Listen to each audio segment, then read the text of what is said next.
দোস্ত, আমি এটা বুঝাইতে চাইলাম, আমরা এটা অনুরোধ করতে চাইলাম যে জীবনের কদর করা উচিত। বাবারা, ছেলেরা, আপনি আপনার স্ত্রী সন্তান নিয়ে কি করছেন, আপনার জিম্মাদারি কি, এটা অভিভাবকরা ভাইবেন।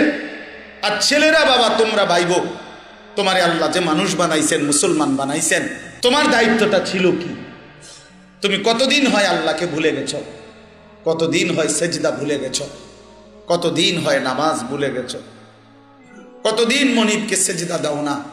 আহ, যে কপালে সেজদা নাই তার উপরে লানত, যে কপালে সেজদা নাই সে রাজিম, যে কপালে সেজদা নাই সে শয়তান, সে মানুষ না, সে মানুষ হইতে পারে না।